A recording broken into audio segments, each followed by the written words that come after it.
Is that quick enough for you, Lakura? Here we are. We are live on Chicago Bears now. For those watching later on, Lakura Victor's always in the live chat before we start saying, start. I said, we'll start early. He didn't believe me. Here we are, ready to go. Plenty to get into, including the latest injury updates. It was coordinator day at Hallis Hall. Plus, I want to dive into Ryan Poles a little bit after some of his remarks from the NFL trade deadline. But get the live chat going. Shout out your city. Let us know where you guys are tuning in from. Appreciate everybody hanging out in the chat. It's been kind of a funky week, Cullen, because you said it off air. It's like, yeah, we haven't really even talked about the Giants game yet because obviously we had the trade deadline and then explored a couple other topics. Asante Samuel, some free agent targets following the trade deadline. But now it kind of feels like we're getting back into normal flow here. And by the way, we're doing something a little different from our normal preview this week. I collabed with our Giants host, Marshall Green, and we did a combo preview. That's going to be going up on the channel probably tomorrow, maybe Saturday, but I think you guys will like it. It was a good time. So, yeah, we're back 3 days away. Another big game, chance to get to 6-3. Think about the vibes if this team is 6-3 heading into the second half of the season. The vibes will be high. Vibes will be high, and obviously not only the second half of the season, but that very first game after this game, which we're not looking ahead for, but it is a divisional rivalry game against the Minnesota Vikings. So got to get payback. Need to win this game first, but it's a big one. That becomes a huge game in 2 weeks, especially if you win on Saturday, or Sunday, excuse me. Yeah, Luke Clark. Our condolences go out to Marshawn Nealon's family, obviously. Tough day in the league, tough day for the Cowboys, tough day for his family. Just brutal. We're based here in Dallas, so we're a little closer to that situation. It's a bummer, man. It's a bummer. And hug your people. That's all I can say. Hug your people because you just never know. Yeah. Joshua in Phoenix. Is the injury report bad? We'll get to it. There's some good. There's some bad. I think we should be concerned about T.J. Edwards. I will say that, but I think there's some positives. DeAndre Swift, a full participant. Sounds like he'll be back. Luther Burden, a full participant. Cole Kmet as well. Maybe one of those mild concussions. Seems like he's already getting closer to being out of the concussion protocol. So those are some positives on the injury report. We got Hyper in Bourbonnais. Ursus in Nice, France. Yes, I know I pronounce Nice. Might be spelled nice, but it's Nice. Louis in San Diego. Let's see. Kansas City from Brad. Jonesboro, Arkansas from Joe P. I knew you were going to do that. Got John in Inglewood. Shout out to y'all. Urbana, Champaign from ATG. Let's go. Let's go. All right, we'll get a little predict the score action. Yeah, drop those score predictions in. Now, so Harry, you did not give a score prediction. Little spoiler for the preview that's going out, or you did, again at the very end. You did. That's right. I did. So there is. I do have the Bears winning. I will save. You guys will get my prediction on that episode with Marshall Green, which doesn't come until later in the video. So it's a longer one too. It's like 27-minute episode. So it's kind of fun. Marsh and I are just talking ball back and forth, breaking down these teams. So I think you guys will enjoy it. You guys will enjoy it. It was a fun one to produce, too. A lot of fun. You were crushing it, just bouncing around, different looks. Yeah. Let the creative juices flowing. The reason why I said that is I didn't make the score prediction graphic that we normally did. So that's why it threw my brain off. Yeah. So hand up accountability. Hand up accountability. By the way, in other entertainment news, Grand Theft Auto delayed another year. I saw November. that. I mean, it's been delayed. It was supposed to come out in 2023. I know. Feels like that might be the last game I get, and then now it's even pushed back even further. I'm not even sure if I'm going to get it. Not sure. At some point, you're just going to alienate your base. I mean, the last one came out. I was in high school, I think, when GTA 5 came out. We were both in high school. What year was it? Let's see. GTA 5 release. Yeah, 2013. Years. Okay, so I was early college. I was freshman year. I guess technically sophomore year of college. I was a junior in high school, or a junior or senior actually. No, yes, senior. 2013. Senior in high school. Man. It's a damn shame. It's a damn shame. All right, let's see. We get these score predictions. We've got Christian saying 24-21 Giants. Boo. We got 37-21 Bears from John Smith. We got Q 34-14 Bears. We got 31-21 from Diego. Grand Theft Auto delayed another year? No. I didn't know that. Next November. What is this? Antonio Brown extradited from Dubai. Wanted for attempted murder. We got him. Dude, that doesn't even...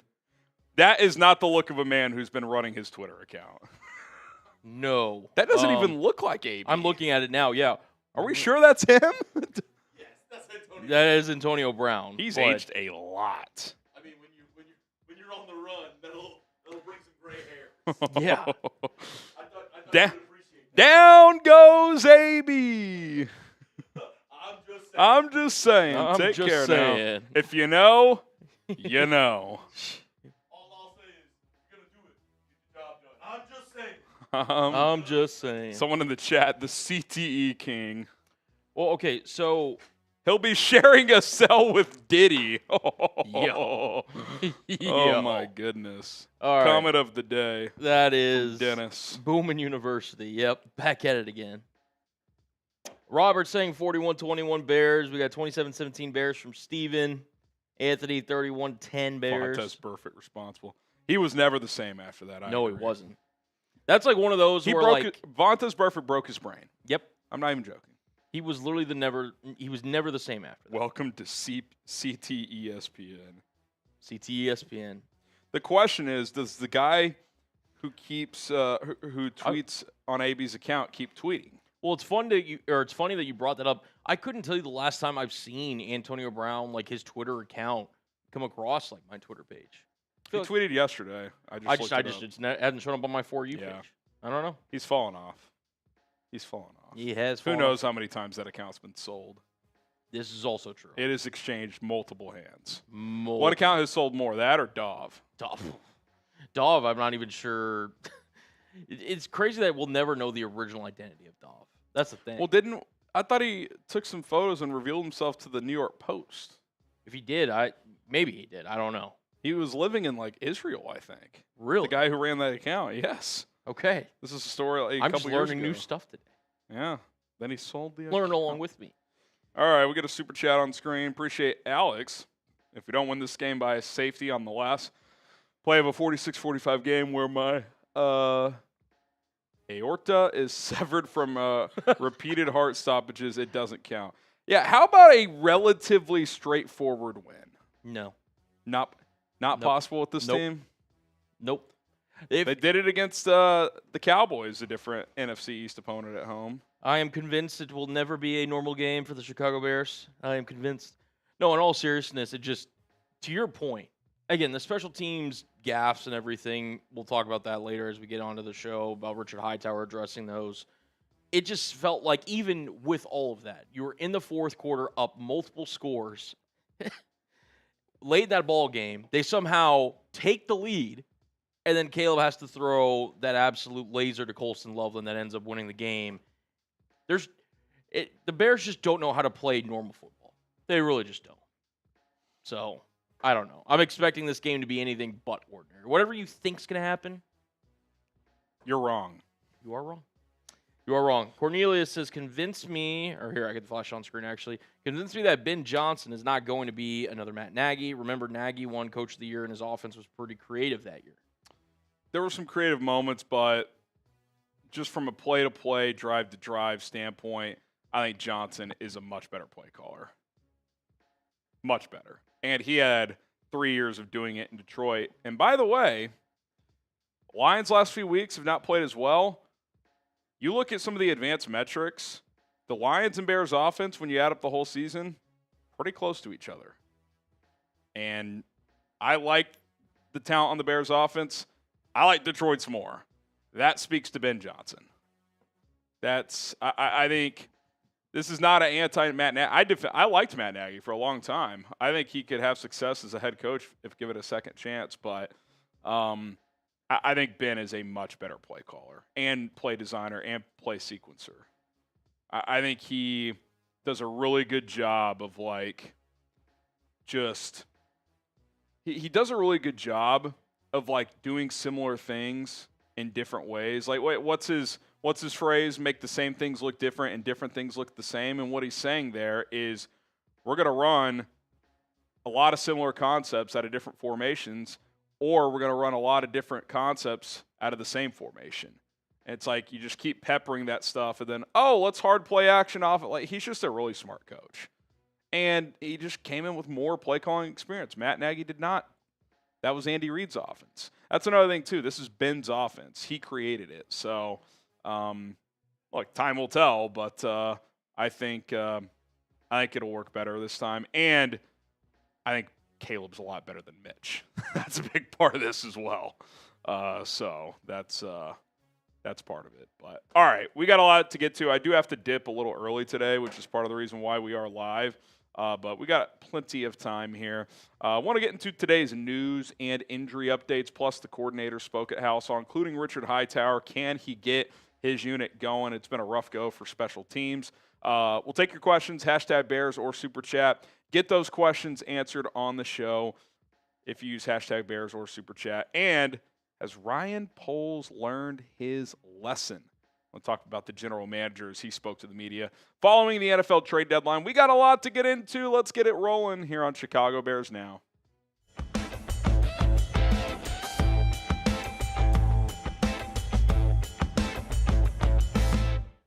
I'm Harrison Graham, and this is Chicago Bears Now. We got a lot of stuff to get into today. The Bears and Giants released their latest injury reports. Pretty crowded for both teams. We'll dive into that. Plus, it was Coordinator Thursday at Househall. We heard from all three coordinators. Nothing earth-shattering from Declan Doyle, but we will react to some of what Richard Hightower said about his struggling special teams unit. And Dennis Allen had some thoughts on Montez Sweat, who's been trending up in recent weeks. So I want to dive into that as well. Before we get into the bulk of today's show, we got a little subscriber battle for Week 10. Bears now, Giants now. We've picked up 383 new subs this week. They've picked up 206. Let's drop the hammer in this competition so we can drop the hammer on game day. Let's go. If you want free and daily Bears content, all you got to do is subscribe.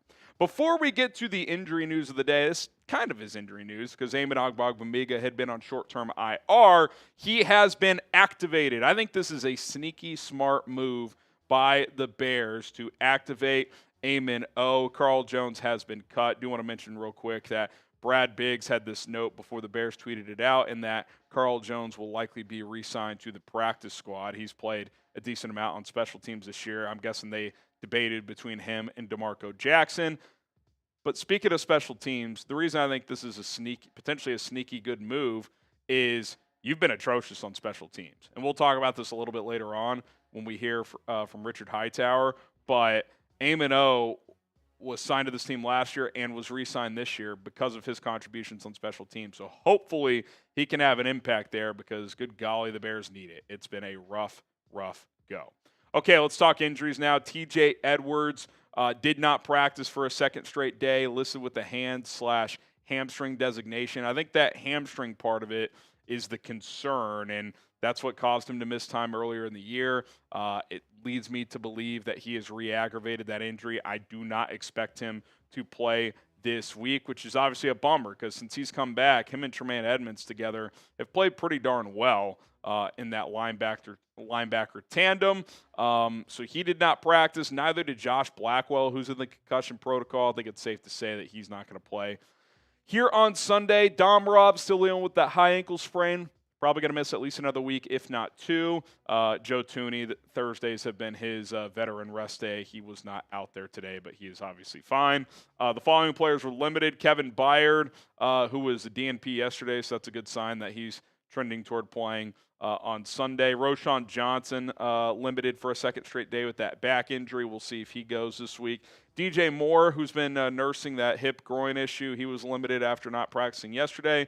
And then Rome Odunze, also who was a DNP yesterday, was limited today with an ankle/heel. They're both dealing with stuff. I think they're managing kind of those pain tolerance issues right now. And I will say this, I think Odunze's heel ankle situation, I do think it's impacting his route running. So I think that's part of why his production has dipped here in recent weeks. The following players were full. Kyle Monangai, he's good to go. DeAndre Swift, limited yesterday, full today. I kind of debated, do you give him another week off, make sure he's fully healthy, but if he's fully ready to go, I mean, I expect him to be back on Sunday. Luther Burden was full for a second straight day. I don't know if he's technically literally cleared concussion protocol, but that would be an indication that he has or is going to soon. Cole Kmet, full. I mean, it's rare when a guy gets concussed and plays the next week, but he's trending toward doing that, so that's a very good sign for the Bears. And then Amen Ogbongbemiga, who was on IR, has now been activated.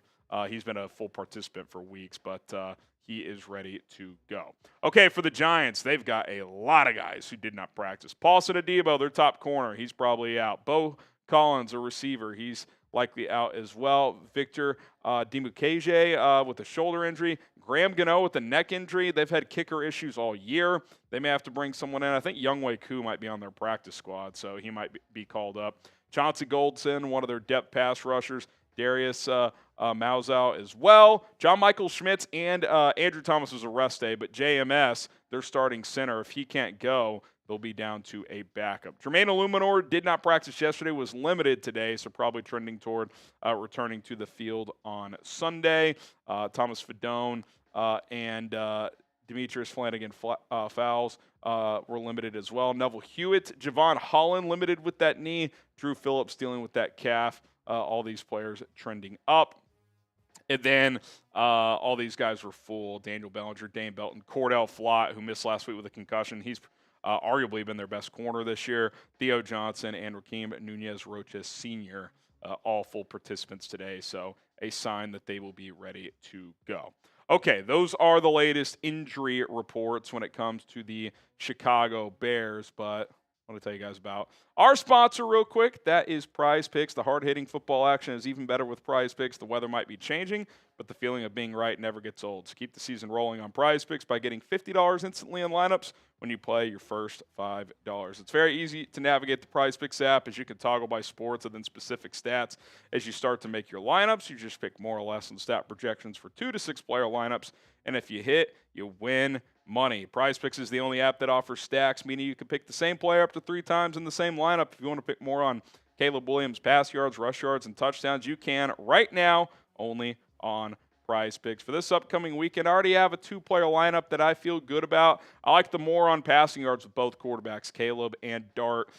Caleb's been trending up in terms of his passing volume recently, and Jackson Dart's not going to throw for 470 like Joe Burrow. Burrow, Flacco, doesn't really matter. Look the same to me, but I do think he hits 200 plus. So $20 lineup to win $55. Download the Prize Picks app today. Use our code CLNS to get $50 in lineups after you play your first $5 lineup. That is code CLNS to get $50 in lineups after you play your first $5 lineup. Prize Picks, it is good to be right.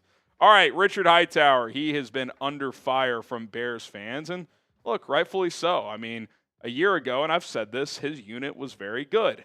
This year, it has not been, and he talked about the special teams issues today. He said, obviously, that's not our best brand of football, talking about the coverage units and just overall against the Bengals, and I take responsibility for it. The players look in the mirror and take responsibility for what they do, too.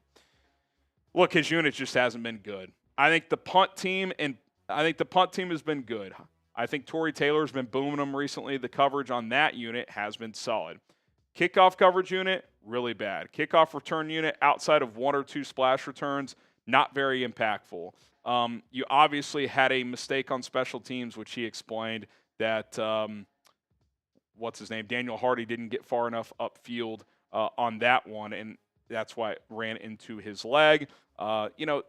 It's always weird. Do you blame field goals on the special teams coordinator? Like, that feels a little stretchy. I think the only thing you can say is if he gives you a number of a player's range and it's nowhere close, then that could be on the special teams coordinator. But even that's probably more on the kicker. But he did sound off on Cairo Santos not having a great day over the weekend. He said, "We didn't have a good operation on the miss. We were fortunate to have it called back." That's when they went for it on 4th and 1. It ended up scoring a touchdown, so it kind of worked out. On the block kick, we didn't have C gap present. And that's just, that's one of those deals where we saw that last year in the block field goal against the Packers. They didn't have the proper protection, which cost them a game. And I've been saying this. At some point, special teams is going to cost you because you're getting killed more than anything else in the field position game. You're giving up a touchdown to Cincinnati. They're getting several more returns past the 35, if not past the 40. You're rarely even getting to the 30. So, it feels like, on average, you're minus 10 in terms of kickoff yards, field goal, or field position. And that adds up over the course of a game and over the course of a season. So they've got to be much better on coverage, and they have to get more out of their kickoff return unit. Hopefully Luther Burden being back this week helps. Cairo Santos. Look, I've always been a Santos defender in the sense of, he doesn't have the biggest leg, and that comes with limitations. But when he's in range, he's very accurate. This proves that. He's 90% on field goal attempts before this year. Yes, his career long is 55, so he's not banging in 58, 59, 60-yarders like certain guys around the league are. But when he's in range, he's very steady, and a lot of teams would love to have that. Here's the problem. 11 for 14 in a vacuum doesn't sound too bad, but that's over 10% drop-off. If you're sub 80% and you have a weak leg, that's problematic. That is problematic because there are certain kicks you cannot even try when Cairo Santos is your kicker, where the majority of the league can at least attempt those kicks, even if they aren't as consistent and as accurate as Cairo.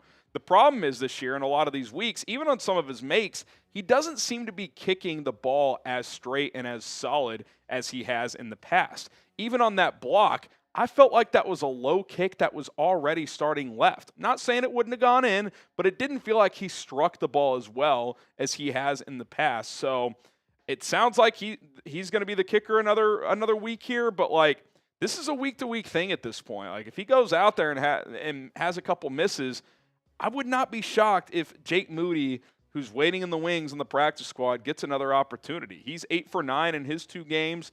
We know he has a bigger leg, and you can try from mid-late 50s with him, even late game scenarios, 60-plus. You can trot him out there, and he at least has a chance to make it. Would I trust him on, just typical kicks in terms of to hit 90% like Cairo has the last 5 years? Probably not, but at least I can extend his range. And like I said, right now, Cairo's not hitting at that 90% clip. If he was, you can live with it. But the fact that he hasn't been, that's where you start to get concerned and you start to say, okay, how long is this worth it before you go with the bigger-legged guy and a guy like Jake Moody? Pick a kicker. Who would you rather have out there? Type CS for Cairo Santos. Type JM for Jake Moody. Let me know in the comment section below. I understand both sides of it from the Bears thinking, but I will say my patience is wearing thin.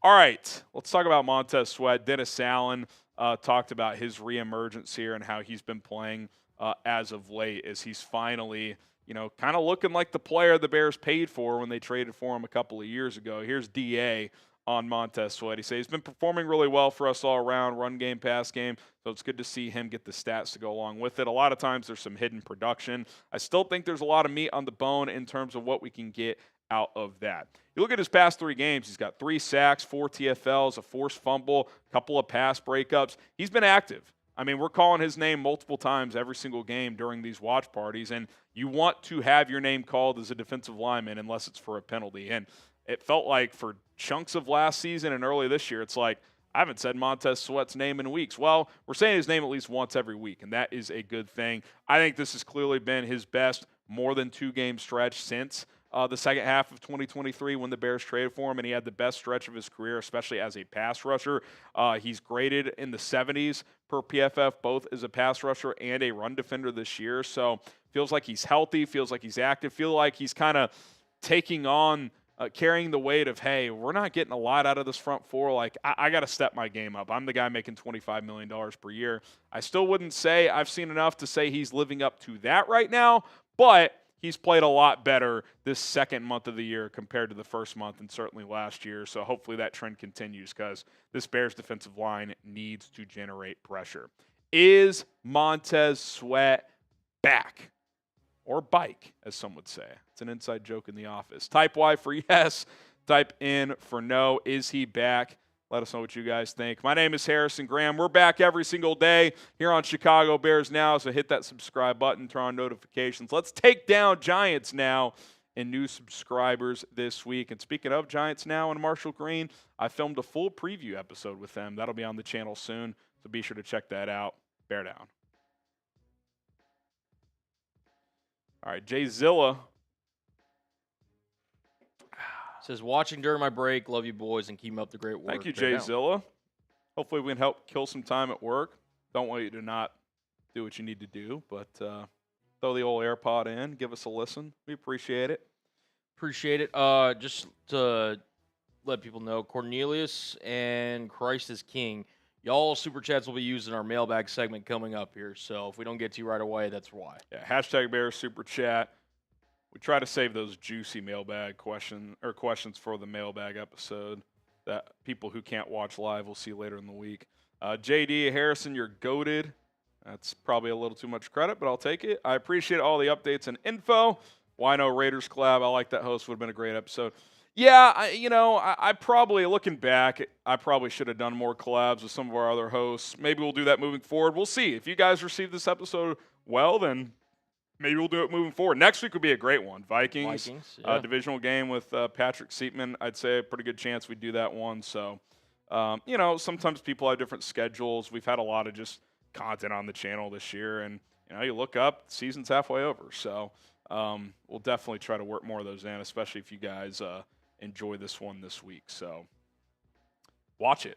That's how I know you'll want more of it. And let us know in the comments of that video. All right, hashtag Bears, super chat. Get your questions on the show. We can flash up Bear Down in Louisville real quick before we get into the mailbag episode. Get that up here in a second. We'll get Mr. Big Phil up there as well, too. Yeah. You've got a Venmo, sir. Or according to somebody. And the light is on my phone. I see it. Danger. All right. We'll flash this one from Bear Down. Says, okay, tragic plane crash in Louisville and the sudden death of Marshawn Nealon. Your show is providing a necessary escape for the sadness of this week. Thank you, Harry Bear Down. Well, we can only do so much. I think sports is a good escape and outlet for people, and it's just sad, man. Like, you wish he had, and, I'm not blaming anyone in his inner circle, but you wish, like, someone could have helped him, right? Like, that's what's so sad in all this. So, it's heartbreaking. 24 years old, full life ahead of him. It's tough, man. And, these stories hit home for me even more now that I'm a dad. I have a 2-year-old. It's just, every time you read these tragedies, you think about your people. So, hug your loved ones, man. Give your mom and dad a call if you haven't talked to them in a while. You never know, man. You just never know. So it's heartbreaking, man. It's heartbreaking. But if us doing this show, cracking some laughs, helps even one person escape from reality, we'll take it. So appreciate the super chat.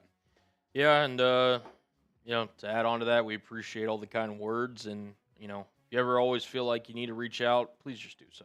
Yeah, DMs are wide open. Can't promise I'll get back in real time, but at least on a week-to-week basis, I clear those out. So I try to get back to everybody. So at HGram NFL. Yeah, for sure. So come hit me up.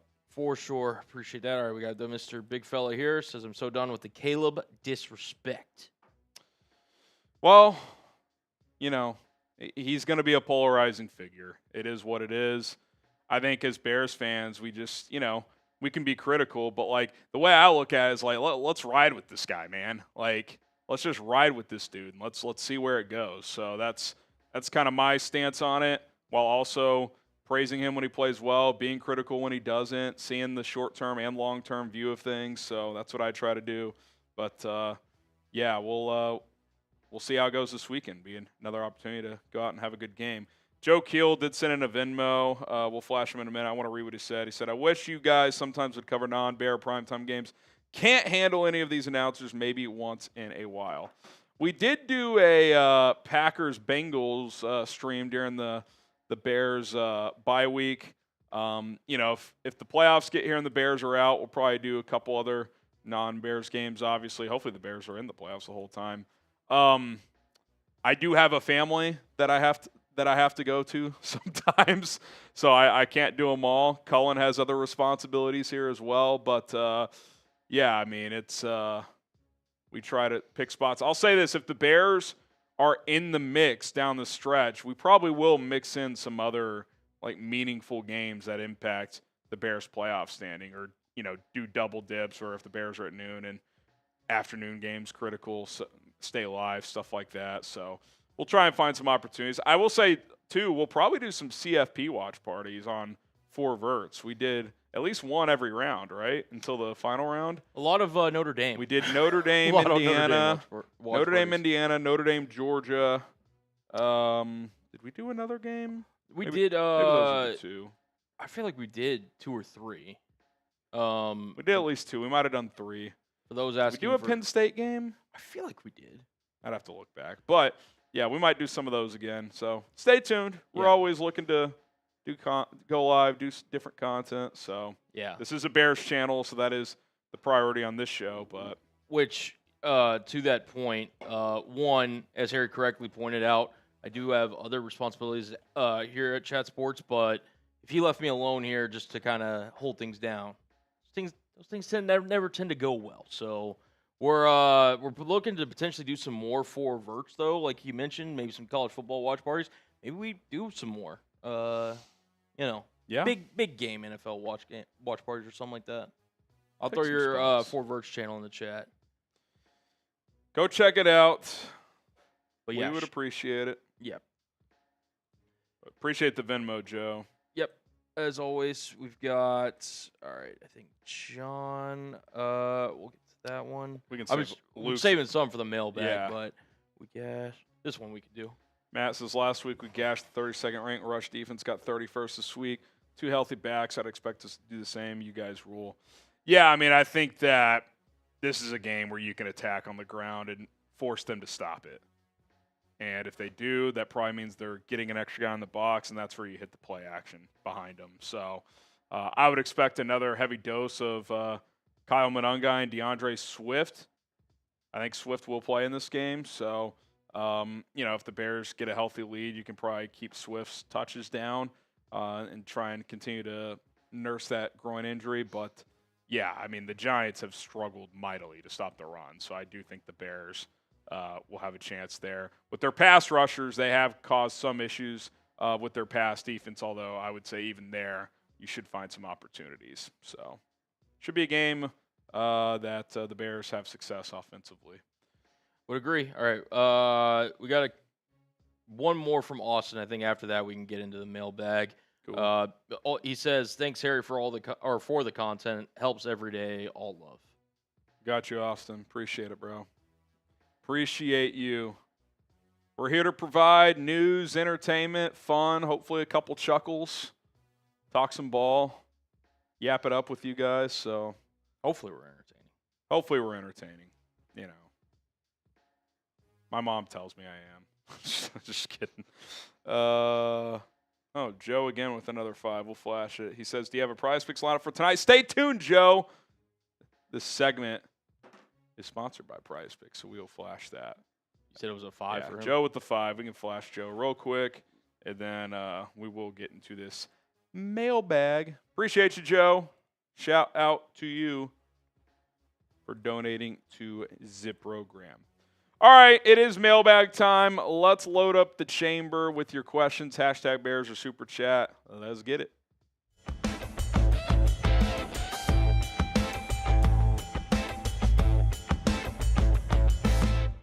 Time for a Bears Now mailbag. We start with good, better, best. Never let it rest. Should DeAndre Swift or Kyle Monangai be the starting running back? Well, I did cook up some numbers for these 2 running backs, so we'll take a look at that here.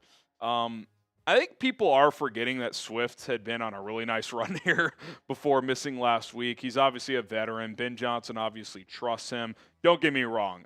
I am fired up for Kyle Monangai and what we saw in Cincinnati. I think he's the type of back that can wear down a defense as a game goes on. I thought this was a cool chart this week that kind of outlines how running backs do outside the tackles versus inside the tackles. You see Swift in the top left up there, which means he's really good against outside the tackles, not great in between the tackles. So basically what we know about him. Monangai top right, certainly better between the tackles, but still effective outside the tackles as well. I think the more important thing here to mention is that it feels like, and it took a couple months, I think the Bears have found their thunder and lightning. Kyle Monangai is a guy who's going to stick his nose in there, get the tough yards, but also has enough burst to generate explosives, kind of like David Montgomery, where, the bulk of his carries aren't going to be just these home runs, but he can fit a few in there and certainly some singles and doubles. DeAndre Swift, yeah, he'll have some dud carries, but then he'll pop a 12-yard run. He can hit the home run, especially outside the tackles. You create a lane outside Darnell Wright or Theo Benedict, and he hits it downhill, he can really go. So I like what I'm seeing out of this pairing. I don't know how much it matters who the starter is. I think you ride the hot hand. I think both guys get opportunities. And here's what's really important. If the Bears are in the mix in December and into January, even if we don't view this team as like a Super Bowl contender right now, you know what translates to cold weather?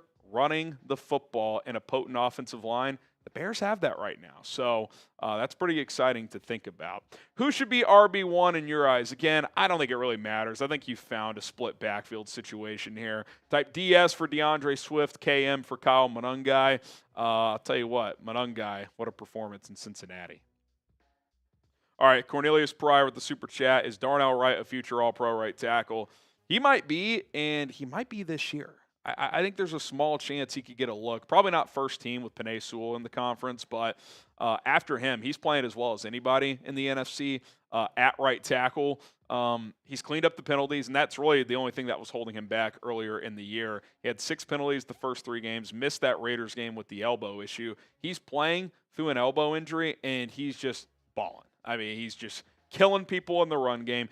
He drove Shamar Turner on just an inside trap run like 8 yards. By the time he got Shamar Turner to the ground, he was like outside of where the left tackle was. I mean, Shamar Stewart. You guys know who I meant, which is kind of ironic because there was like a debate, should the Bears consider Shamar Stewart? And I was like, do not draft this guy. He's not that good of a football player.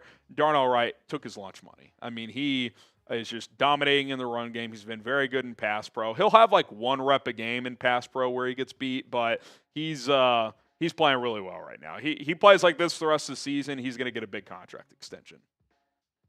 All right, Christ is King. Colson Montgomery sucks. Caleb Williams, Connor Bedard, Josh Giddey have been playing great recently. Thoughts on Chicago sports so far?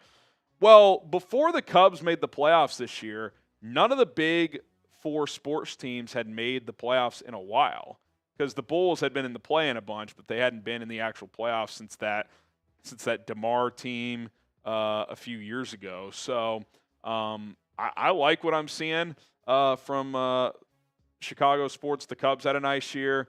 Obviously, the Bears have been exciting this year. The Hawks are playing well. It's kind of starting to turn. The Bulls, I don't know how good the Bulls are, but they're fun, if nothing else. They haven't been fun in years. So, yeah, I mean, Bears and Chicago sports fans, I mean, you guys deserve it. It's been a rough go for a lot of years. If you are a diehard Bears fan, hit that subscribe button. We got you covered here on the channel. Free and daily updates, the latest injury news, weekly game previews. We go live every single Monday, Thursday, and game day, which will be live this Sunday, 10:45 Central Time before kickoff. Give us a chance. We have a lot of fun here. All right, we got John McEwen with the $5 super. What do you think of Kayden Proctor, a left tackle for the Bears? He started out slow this year. He's picked it up for how big he is. He is athletic. I'd be curious to see what Ben thinks of him and Dan Rochar think of him because he's got freaky tools for being that big and being able to move that well. I do think his technique breaks down. So we'll see. I'll be curious to see what his kind of draft range is here as well. He could be one of those guys that dominates the combine and you're like, oh, God, I got to take this guy in the top 10. So we'll see. He's an intriguing player. Luke, Bears need to go at least blank and blank over their last 9 games to make the offs. I think 5-4. 5-4 gets you to 10-7. I think that's what you at least have to do. I don't think 9 wins is getting you in the NFC this year. I think 10-7 gives you a shot. I think 11 locks you in. So if you go 5-4, you have a shot. You've got the Giants and Browns at home for 2 of your last 9 games. If you win those, you got to find 3 more. So I think if you can win those 2, you got a pretty good chance to get to 5 more wins. And if you get to 10-7, if you miss out, are you supposed to be upset? I think we all would have signed up for a 10-win season this year. All right, today's show is sponsored by Prize Picks. The hard-hitting football action is even better with Prize Picks. The weather might be changing, but the feeling of being right never gets old. So keep the season rolling on Prize Picks by getting $50 instantly on lineups when you play your first $5. You can follow other Prize Picks players directly on the app, including me at HGramNFL. You can copy their lineups in one click, whether it's a friend, celebrity partner, or just someone whose picks you like. Hit the follow button and check out every lineup they create in the new feed tab on Prize Picks. The way Prize Picks works is simple. You set lineups of 2 or more players, regardless of sport. Pick more or less on the stat projections available. Kept it very simple for my first lineup I've launched this week. I took more on both quarterbacks, 227.5 passing for Caleb Williams, 199.5 passing for Jackson Dart. I like the more on both. $20 lineup to win $55. Certain lineups you can win 2,000 times your entry. Download the Prize Picks app today. Use our code CLNS to get $50 in lineups after you play your first $5 lineup. That is code CLNS to get $50 in lineups after you play your first $5 lineup. Prize Picks. It is good to be right. All right, we got Kyle here. Thoughts on if Hightower's seat is warming up? I mean, maybe a little. I also don't think they're going to do a mid-season special teams coach firing. It would have to be just unbelievably bad for them to do it mid-season, which, look, it has not been good. But I just, who are you going to hand the keys to? I think first-year head coach, that seems pretty bold to do an in-season change like that. His unit was good last year, so I'm hopeful this can get turned around. Hopefully Amen Ogbongbemiga can help that coverage unit on kickoffs a little bit, because that's been my biggest concern with the special teams. But, yeah, I mean, if it continues this rocky ride that it's been this year, I would say after the season, him getting fired is certainly on the table. Jacob Peters must win versus the Giants, Vikings, and Cleveland. Then we have to steal 2 against Philly, Pittsburgh, Green Bay twice, San Francisco, and Detroit. Got to be tough. What do you think? Yeah, I mean, Minnesota is a good point. I would say this. Beat the Browns and the Giants. You got to at least split Minnesota and Pittsburgh, because those are like 50-50 games to me. If you do that, that's 8 wins, and then you find 2 more. Can you split Green Bay? That's 1 more. I think at San Francisco is winnable. By then, who knows how beat up they are. Detroit at home, maybe they've clinched something by then, and you kind of catch them at the right time in Week 18. So we'll see. I agree, it's going to be tough, but I'm excited to see it. I'm excited to see them have these big tests and these big challenges and these tough-ass games to try and win enough of them to be a playoff team. Imagine if they were 3-6. Going into that stretch, you're like, well, we got no shot. Well, if you're 6-3, it's like, we got a shot, and we're still gonna have to earn it. It's gonna be fun. I can't wait to see how this team stacks up as the year goes on against these tougher opponents. Which again is why this game here against the Giants. Drop your score predictions in the comments. Pretty big one. You need to get win number 6 here against an inferior opponent at home. I don't think there's any question about that. Drop those scores in the comments right now. Caleb Caldwell, why not just start Jake Moody? Cairo's are already missing from inside 50 yards. The only explanation I can give is, to me, once you do that, there's really no going back. With an older kicker like Cairo, so I think they just want to make sure, right? The Moody mania, I get it. It's 2 games, and he struggled for a year and a half before that in San Francisco. So I think what they don't want to do is make that change and Moody not be the answer. So I hear you. I'm not even necessarily disagreeing, but I will play devil's advocate. This is a guy with a pretty good track record here for 5 years, but my patience is wearing thin on the situation. You have another dud where you miss inside 50 on a normal operation. It's kind of like, I mean, what are we doing at that point? If he's missing 44-yarders, like that's I can watch Jake Moody miss 44-yarders. At least he can try longer kicks. DJ, between the 6 teams Asante is visiting, who do you think is the most attractive from his standpoint? I do think the Packers are pretty attractive, as much as that pains me to say. Their cornerback room is not impressive. I mean, if they promise him a starting job, they're a contender starting job. Pretty appealing. San Francisco's had a lot of injuries, but most of those have been in the trenches, so I'm not sure what they would offer. Pittsburgh, maybe. I mean, they could bench Eccles, I guess, for him. I do think the Bears are fairly attractive, though. It's like, hey, especially if they win Sunday. Remember, he visits next week. Hey, we're 6-3. We're a team on the rise. Our number 2 outside corner right now has been up and down. We'll give you an opportunity to compete there. I don't think that you could promise him a starting job, given he hasn't played in over a year over Nashawn Wright, but I think it's one of those like, hey, you know, he struggles. You be ready to go type thing. So I think the Bears could make a solid pitch. I do think, as much as it pains me to say, the Packers probably have the most to offer, just given past the playing time on a winning team. All right, there you go. That's going to do it for this mailbag episode. Be sure to hit me up on social media at HGramNFL on Instagram and on Twitter. DMs are wide open. We can always talk Bears football over there. As always, bear down. All right, ATG. Says, Saul, you did the Chiefs channel. Why'd you switch? Well, I was doing both at the time. I got assigned to both years ago. And honestly, I was more attracted to this team and this channel. This is the team I became a fan of. And so we passed Chiefs off to someone else so I could put all my energy into this. So it was fun. They won a lot. Yeah, that's really that simple. So. Okay, Anthony, driving the backhoe, listening to you. Also, how would you split the backfield carries? This week, I'd probably lean Monangai just to keep Swift's carries down with the groin issue. It sounds like he's getting mostly healthy, but I think I would still, Ben said last week we want to have the best version of Swift down the stretch. So that's kind of why I wondered, do you sit him another week? I get it if he's full, though. You play him. But if you can keep his touches relatively low and lean into Monangai this week, I'd probably have him have a higher workload. And then long term, I think it's close to 50-50, Colin, and you just kind of ride the hot hand. Like, both these guys are very capable, obviously.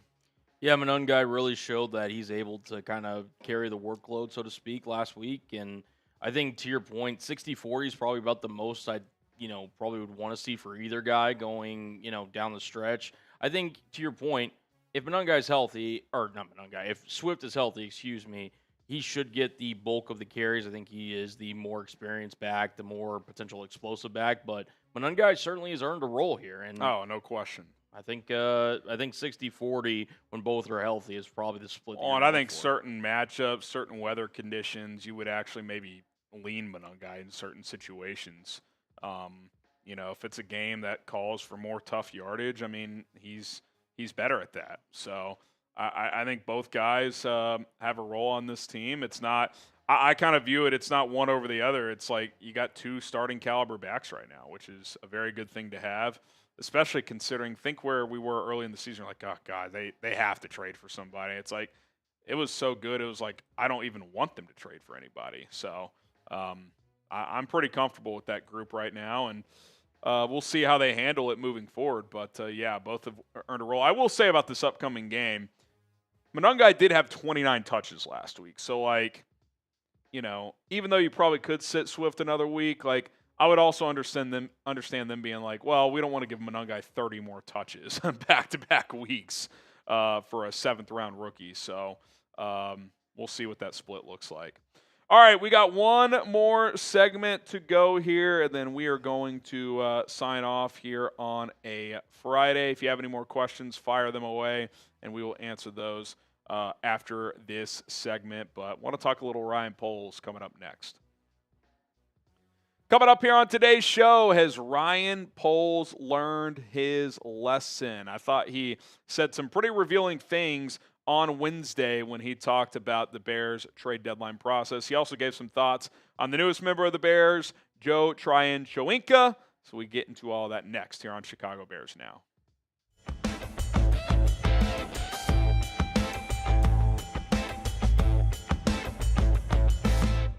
I'm Harrison Graham, and you are watching Chicago Bears Now. Ryan Poles spoke to the media the day after the trade deadline, talked about the Bears trade deadline approach and how that collaboration went, and the newest member of the Bears, Joe Tryon-Shoyinka. So I wanted to react to that and kind of give some of my thoughts here on today's show.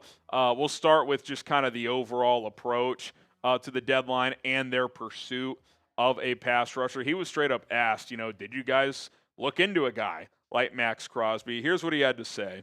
He said, quote, all I could say is we made calls across the league, and I checked up on all the guys you would imagine just to see the availability. You get different answers. We turned pretty much every stone to find those answers. And then, the timing worked out where we got the extra week to see Austin Booker get going again, and I think it reminded us back to the momentum he had going in the preseason. You saw those flashes, and we expect those to continue to come. I think it's pretty clear they sniffed around. They probably called the Raiders. Hey, is Max available? If he is, what would it cost? Hey, Cincinnati, what would it cost for a Trey Hendrickson? It's well reported and documented that they tried to trade for Jermaine Johnson with the Jets. The Jets wanted a second-round pick. The Bears, I was told, wouldn't go higher than a third. I think that's smart. I think a third, honestly, would have been a slight overpay. I would have accepted it because it felt like a strong seller's market where sellers could get, $1.25, $1.50 on the dollar for certain trades. I mean, that Sauce Gardner trade, I still can't get over. To get 2 ones and a talented young receiver for Sauce Gardner, I think, is a huge win for the Jets. And they asked for a 2 for Jermaine Johnson. He tore his Achilles last year. I'm not giving a 2 for Jermaine Johnson. So I do think they probably called for all these guys, and the value just didn't make sense. I think that's good business by the Chicago Bears. You're doing your job, doing your due diligence, seeing what's out there, but also recognizing, hey, we're not going to bend an arm and a leg to get Jermaine Johnson. We'll give you a third-round pick. That's a good offer, New York. Take it or leave it. They left it. So that's how these things go sometimes. However, do you wish the Bears would have been more aggressive? You can type Y for yes, you do, or you can type N for no on that one.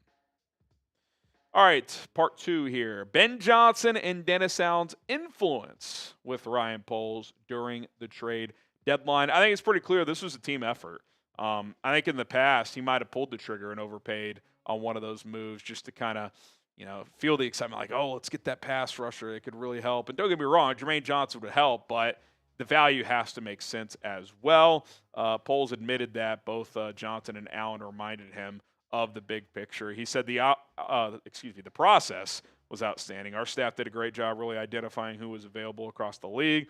Was able to sit down with Johnson over the last few weeks and just kind of talk about those situations, the impact it would have on our football team, not only now but also in the future. A lot of times you get into those moments and you get tunnel vision about, like, right now, what do I need to do? His ability, talking about Ben Johnson, to see the short term and the long term, and for us to have those conversations as a front office person, it's really awesome to have. Not only him, but also Dennis Allen, too, who has been in that chair. I think, and we've seen breadcrumbs of this, and, it's beyond breadcrumbs at this point, Ben Johnson has a lot of influence here. Look, if Ryan Poles wanted to make a trade, do I think he could have just overridden Ben Johnson? Sure, but I think Ben Johnson, who's making $13 million per year, has a lot of influence and has a lot to say. Like, hey, Ryan, does it really make sense to trade like a second and a fourth for Trey Hendrickson? Does it make sense to give the Jets Jermaine Johnson? I don't know that it does. The reality is the Bears, while they're this fun, exciting team, I'll say dangerous team if a lot of things go right, they're probably not a Super Bowl team this year. Like, a lot would have to go right. So let's stay the course. Hey, we're winning games. We're finding a way. Young guys are developing. Let's stay the course.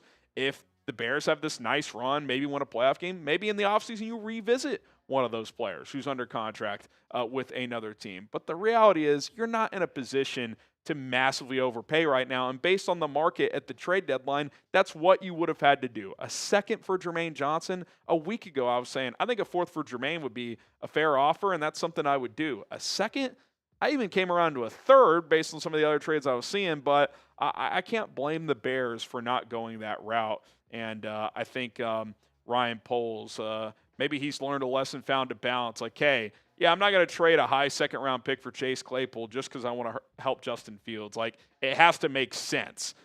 That was that they forced the issue at the time. I understood why they did it. Blew up in their face. This time around, hey, we're not going to trade a guy we probably have a 4th-round value on, 3rd at best, and give a 2nd-rounder for Jermaine. It does not make sense. All right, more to come here on Chicago Bears now. But first, got to tell you about our awesome sponsor. That is Prize Picks. Daily fantasy made easy at prizepicks.com/CLNS. The hard-hitting football action is even better with Prize Picks. The weather might be changing, but the feeling of being right never gets old. So keep the season rolling on Prize Picks by getting $50 instantly in lineups when you play your first $5 on Prize Picks. Prize Picks is very simple. The way it works is as follows. You pick 2 or more players, take more or less in their stat projections. You're talking passing yards, rushing yards, receiving yards, touchdowns, points, rebounds, assists in basketball, goals in hockey, and a whole lot more in other sports too. On Prize Picks, how you play is up to you. If you want flexibility, choose Flex Play, where you can get paid even if one of your picks misses. And if you want the biggest payouts, go with the Power Play route. No matter your play, Prize Picks is a great way to put your takes to the test. I went with the 2-player power play here. Very simple. More on Caleb Williams and Jackson Dart's passing yards. 227.5 for Caleb, 199.5 for Dart. $20 entry to win $55. I like both quarterbacks to put up some numbers this week. Download the Prize Picks app today. Use our code CLNS to get $50 in lineups after you play your first $5 lineup. That is code CLNS to get $50 in lineups after you play your first $5 lineup. Prize Picks. It's good to be right. Polls obviously did sound off on the move they did make as well. That is trading for Joe Tryon-Shoyinka in a classic pick swap, 6th for a 7th. Here is Polls on that. He said, excited about the player, real athletic, someone that we really liked coming out in the draft as well. That's when he would have been back in the Chiefs front office. I think he can help us. He didn't get a lot of time in Cleveland, but the tape that you saw, there was a lot of traits to help us both in the run game and the pass game. Love the effort and the motor, the range that he has. He's reliable, dependable. Unfortunately, we lost Dio, so Tryon-Shoyinka will step in and get going. I do like that he said reliable and dependable. What he means by that is they need healthy bodies. He's missed 2 games in 4+ years. This is his 5th year, 2 games. So for a trenches player, that's pretty impressive. And I keep going back to this. I don't know why the fit wasn't there in Cleveland. He had 15 sacks his first 4 years in Tampa. That's like solid backup rotation edge rusher. He's a pretty decent run defender, edge setter guy as well. I think my expectation is provide what Dom Rob's been providing this year. Be solid in the run game, high motor, and flash every once in a while as a pass rusher. If you do that, that trade's worth it. I mean, you only move down around essentially. It's, nothing that happened in that trade is going to be catastrophic either way you break it down. I do think he fits the Dennis Allen mold. It sounds like he's going to play some this weekend. Obviously, Robinson is still dealing with that ankle injury. Dio and Turner are out for the year. So I am glad that they had to do something. They got someone on board who can help, even if it is more of a minor role. And my final thought here, and he kind of alluded to it earlier with the Austin Booker having a big game last week and really showing a lot in the preseason, is they're kind of giving Austin Booker an opportunity. Like, hey, man, we traded back into the draft last year. You were raw, but high upside type of player. Had a really good camp in preseason this year. Had the knee injury. Now you're back and healthy. Made a huge play by bull rushing Orlando Brown and getting that strip sack. Like, larger role now. He's going to start. He is starting opposite of Montez Sweat, especially on pass rushing downs. He's going to be out there consistently. What do you got? This is a 9-game, and if you had last week, a 10-game run here. Like, who knows? Maybe he's a starter in this league. So I'm fascinated to see how he plays. He's going to get a lot of opportunities, and if he's even just like a really good pass rushing specialist, like that would be a huge win for the Bears. Liked what I saw last week. We'll see if he can keep it up, and he's clearly going to get the opportunity to, because you don't have a lot of options that are just like, let's put him in there instead. Like maybe when Dom Rob's back, if Booker's struggling, he would start over Booker, but I expect Booker to start the rest of the way, barring something unforeseen. How many sacks will Austin Booker have the rest of the season? Got 9 games left here. I mean, if he can give you a sack every other game, you got 9 games left, 4 more sacks, that'd be 5 sacks in 10 games. Like, I think he would take that based on what this pass rush has looked like so far this year. That's going to do it for this episode of Chicago Bears Now. Appreciate everybody who watched any part of this video, but certainly if you're still watching, you made it to the end. We appreciate it very much. hit that subscribe button, and as always, bear down. All right, we'll hit any final super chats here, and then we'll get out of here. Josh says, I saw something saying it could snow on Sunday. Hello, Kyle Monangai, if that's the case. Let's see. Hello, Monangai. Ooh, there's a little snowflake on the app. High of 41, 85% chance of precipitation. So I don't think it would be like a lot of snow on the ground with those temperatures, but some flurries for sure. If Cam Scattaboo was playing, that would concern me a little bit because Dart can run around in Scattaboo, but I think that's big advantage Bears with the way they're getting push up front and also slick field, not a good advantage for the pass rushers, Brian Burns and company. Bring me the snow, Kyle Monangai. Let's go. Yeah, the Snow Bowl potentially. That'd be fun. It'd be a good time. Maybe a little Britton Brown elevation. Yeah. If Roshan's not ready. I would love to see that same dive he had on third down last week over the goal line in like a little snow condition. Be pretty sweet. Do some snow angels in the end zone. Give me a snow game. Let's do it. All right. You guys are awesome. It's been an awesome week here. Thanks to everybody who reached out, by the way. PJ just had a little 24-hour stomach bug. He was back at daycare today. So thank you guys for that and for everybody who watched that video yesterday from my house. We'll continue to grind out content. If there's some major explosive injury update this weekend, we will bring that to you. Cullen? Check your Cash App, apparently someone's saying. Okay. Yes. We'll get that graphic loaded up. Yeah, 1 second. Hunter Barker. Also, just have to import that graphic. I'll read it in the meantime. It says, for you, you're a great dad. I'm hoping PJ is feeling better. Well, thank you for that. I try. It's my most important job is being a dad. But, yeah, he's feeling better. Back at daycare. No problems. 24-hour stomach bug. So, appreciate that. We'll get you on screen here, Hunter. Show you some love. And then we will get out of there. Appreciate you, Walter. He's doing much better. There you go, Hunter. Appreciate you for the donation. Shout out to everybody in the chat. We will be back live on Sunday. Like I said, if there's any major updates, we'll hit that in a video this weekend. Otherwise, we'll have some other content. Stay tuned. I did have record about a 25, 30-minute preview episode with Marshall Green. A little bit different style of a show where we kind of go back and forth, chop it up, and break the game down for you. So we will share that. Also, Cornelius getting in here last minute with a super chat, so we'll flash him on screen, and then we will sign off. Excuse me. Also, I don't think I've ever used this graphic. I've used, obviously, the small I was going to say, these look new. Oh, I guess because the other ones fit below the scoreboard. Is that why? Yep. I like this one. Looks good. Always looks good. Big fans around here. Cornelius says all football should be played indoors. Firm disagree. I understand why domes are built, and I do think the Bears are smart for wanting to build a dome stadium. Now, will it ever happen? Who the hell knows? But there's economic benefits for that. But I like the elements. It's fun. We're trending in the direction of Cornelius, but I agree. Now, one thing I will always say and agree with him on, elements should not play a big role in the Super Bowl. Yes. It's a neutral site game. Yes. But in the playoffs, if you're a cold weather team and that's part of the advantage of getting home field. 100%. But the Super Bowl, warm climate indoors. I don't want a downpour in the Super Bowl. I don't want a snow Super Bowl. But other playoff games, other games late in the regular season, bring me the elements. Bring me the elements. Yeah. You think, when the Bears eventually host an NFC title game, they get a little snow game? That'll happen in a couple months. It will. Hopefully. We'll be covering it. We'll be live if that's the case. We'll be live way early if that's the case. We might have to go all day. We're starting at 6 a.m. All right, we're out of here. Oh, we got another one. Oh, my. They won't let us leave? They don't want us to leave. We're just chopping it up. I'm not even leaving. We're not leaving. Michael says, hope you do another collab with Pat the Designer. Yeah, that was fun.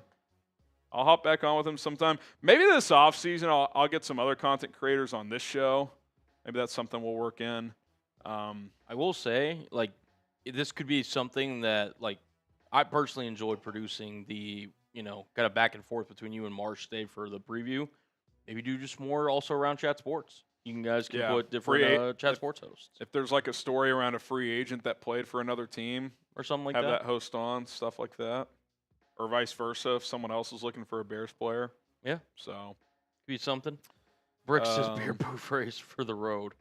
I think it's a little. If someone drops 100, we'll do a beer bong race. How about that? You've got 1 minute. I do have a place. I have somewhere to be, but 1 minute. If someone drops 100 in the next minute, we'll do it. We'll do a beer bong race. I got a little timer. 1 minute. There you go. 60 seconds.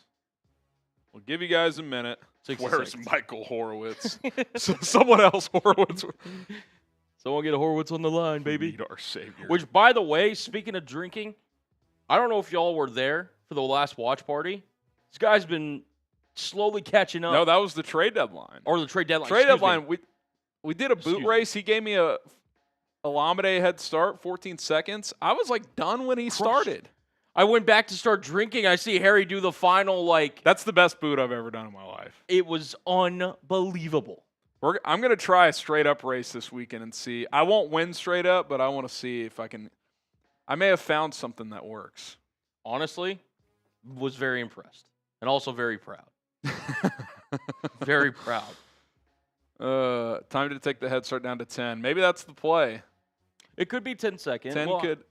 I think on that one, if you gave me like a 7 or so second head start, that would have been about the line, I think. Yeah. Either way, it was because I was finishing, so it basically took me like right at 14 seconds. Yeah. And you take what, 7 or 8? I wouldn't go. I mean, that's like you're more like nine consistently. Yeah, around that. I don't know. To be honest, it's been a while since I've even tracked how quickly I do those boots. So, yeah, we'll see. Either way, very impressive. The dad energy really came out. It's been holding it back this entire time. Well, the Notcast, I have breaking news for you. Ooh. I'll get prepared for this one. Are you sitting down, the Notcast? He says, you ever think about starting your own channel? Now, if you're talking about an own Bears channel, it's like, well, I mean, this basically is my channel. I mean, Chat Sports owns it, and I work for Chat Sports, but, I have full freedom to talk about what I want to talk about. But I do have another channel that is just NFL and college football, and I talk about whatever the hell I want to talk about. So it's called 4 Verts. Link is in the chat. So there you go. Right there at the bottom of your screen, too. There you go. All right. It's pretty cool. We really have to get out of here. Steven, that could be fun. Maybe in the future.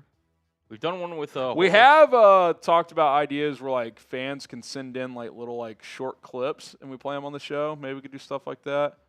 Bring back the voicemails. That could be fun. Oh yeah, real quick. Who do you like tonight? Ooh, I think Denver fourth quarter Broncos Bo Nix. Denver wins, Raiders cover. Okay. I could get Broncos win, Raiders cover. Yeah, apparently it's 9.5. It's really windy. I was gonna say, did you hear how it's 37-mile-per-hour winds? Broncos win, Raiders cover. That's my pick. Yeah, I think Bo Nix will have another miraculous fourth quarter in the Broncos. I like the under as well. It's 42.5. I think this is like 24-17. I could see honestly 24-20. And you like the over? Barely. All right. Barely. Peace out, Girl Scouts. Have a great day.